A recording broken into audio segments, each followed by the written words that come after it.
What if I told you that not only was this anime a very cute and wholesome Christian anime, but also a commentary on original sin, relationship dynamics between females, single-parent homes, and bullying? I mean, with this very simple anime art style, it's hard and honestly difficult to believe that this isn't just a kid's cartoon, and certainly at times I did feel like dropping it because of the incredibly obnoxious male lead. However, there are surprising moments of character development and places where this anime extends beyond its slice of life and romance genre to having some serious conflicts in this series, and over time I have warmed up to Takeda being this really bold, optimistic, and no-nonsense kid. So, what's this anime all about? My clueless first friend is very wholesome. That's all you need to know about it. We follow Takeda, a young boy who's recently transferred into this new elementary school, and he keeps hearing from all of the students that there's this one girl who's actually the Grim Reaper. Like, it's pretty obvious to all of us that this is just actually a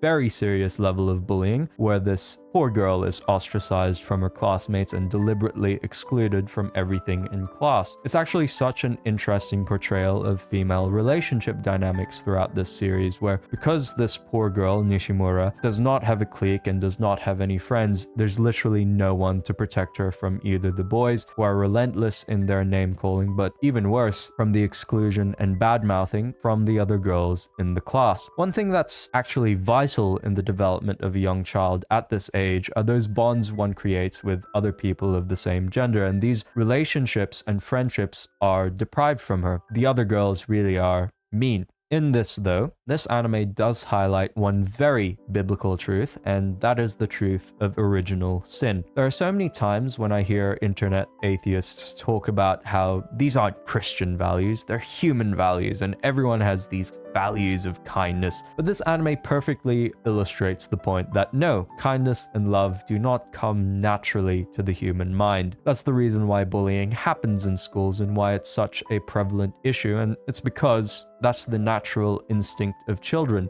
in our fallen world. And in a place where they are so disconnected from God, they are quick to sin. Of course, it's bad that this is the state of our world, but once we as Christians recognize this reality, that us as humans have such a predisposition to sin, it should embolden us to correct this and act as ambassadors of Christ, as living sacrifices for the living God. Coming back to the anime, what does our dearest Takeda do in response to this bullying? Well, you've already read the title of the anime because he's absolutely clueless. This is actually something that I wondered throughout the series, and I'd like to hear your thoughts if you've watched it, because there are times when he seems completely oblivious to the name-calling and the bullying. Takeda interprets the other kids calling Nishimura the Grim Reaper as some sort of grand compliment for how great her cursing power is, that Nishimura is an actual, literal Grim Reaper. This is the basis for all the interactions throughout this anime, where the other classmates bully Nishimura and say some really horrible stuff like, don't become friends with her or else you'll be cursed, or don't touch the goldfish or meet her cat because they're her familiars, or just general making fun of her appearance. However, Takeda comes in and saves the day by saying, wow, Nishimura, you're actually this powerful? You're this cool? How amazing! And there's a part of me that thinks that he's not just actually a really young, naive elementary school kid and really enjoys pretend play. There's a part of me that says that he's actually doing this on purpose, that the first moment Takeda saw Nishimura, it was love at first sight, and the things he says to deflect the name calling and all the mean comments just indicate how clever Takeda is in navigating these bullying situations. I digress though. This continues on throughout the series, and there's plenty of slice of life stuff, but as I said at the start, there's surprising moments of character development where some of the kids change and all of these characters grow together. By the end of the series, Nishimura has this group of tightly knit